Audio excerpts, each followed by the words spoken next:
রোজকার মতন আবার একটা নতুন রেসিপি নিয়ে এসেছি। এটা হলো ঝিঙে। আমাদের কিন্তু জমি নেই, কিনে আনতে হয়। তো এই ঝিঙে দিয়ে একটা নতুন একটা রেসিপি দেখাবো। তো আমি ঝিঙেটা দেখো এইভাবে ছুলে নেবো, ভালো করে পরিষ্কারভাবে ছুলে নেবো। ভালো করে আমি ছুলে নেবো। দেখো খুব সুন্দর করে ছুলে নিয়েছি ছুলনিটা দিয়ে। এরপর আমি গোল গোল করে কাটবো, এইভাবে কাটবো। এটা আমি জলে ভিজিয়ে রাখবো, সম্পূর্ণ আমি কাটবো। এর সঙ্গে আমি আলুটাকে আমি ছুলে নেব পরিষ্কার করে। ঝিঙে কত নানা রকমের রেসিপি করে খাওয়া যায়, বলার মতন না। তো আলুটা কাটা হয়ে গেছে, তো আমি এভাবে 4টে ফালি দেবো।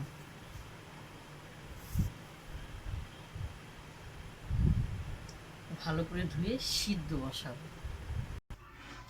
সব দেওয়া হয়ে গেছে, এরপর আমি সিদ্ধ বসাবো। গ্যাসটা আমি ধরিয়ে দিচ্ছি।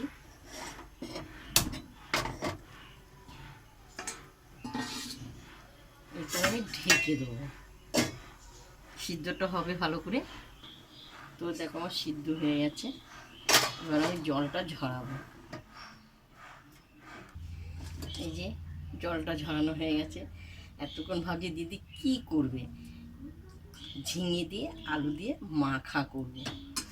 তো এখানে স্বাদ মতো নুন আর কাঁচা লঙ্কা আছে।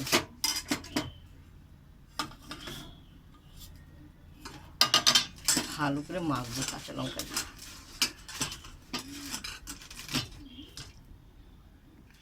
তো দেখো সুন্দর, যে গরম, খুব নরম হাতে গরম মাখা খেতে খুব ভালো লাগে।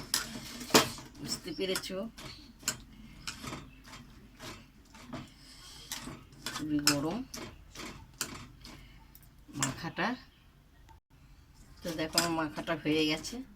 এতে আমি সর্ষের তেল মিশাবো, বেশ করে সর্ষের তেলটা। দেখো ঝিঙে আলু মাখা, তোমাদের তো খেয়ে দেখাতে হবে কেমন হয়েছে ঝিঙে আলু মাখাটা। তো চলো, এতে আমার ভাত আছে, ভাতের সঙ্গে আমি ঝিঙে নিয়ে নেব মাখাটা। তার সঙ্গে আছে পাতিলেবু।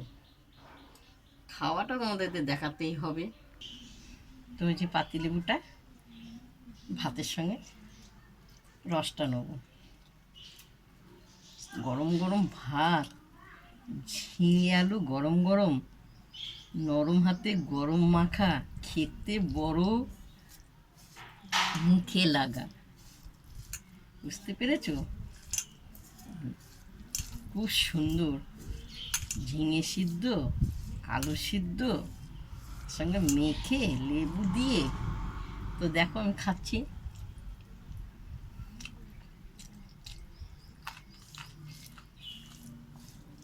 খুব সুন্দর, এইটা দিয়ে এক থালা ভাত। আর মাছ, মাংস, ডিম সব সরিয়ে দিয়ে এক থালা ভাত খেতে ইচ্ছা করছে।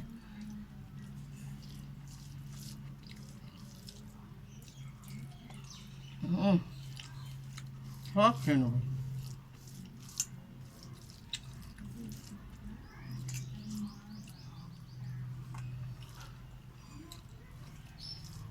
কারা কারা ঝিঙে আলু একটু মাখা ভাতে গরম গরম, গরম গরম ঝিঙে আলু মাখা ভালোবাসো বলো তো? বলবে তো? অবশ্যই বলবে। এইভাবে খেয়ে দেখবে, অসাধারণ লাগবে খেতে, মুখে লেগে রয়েছে, বলবার মতন না।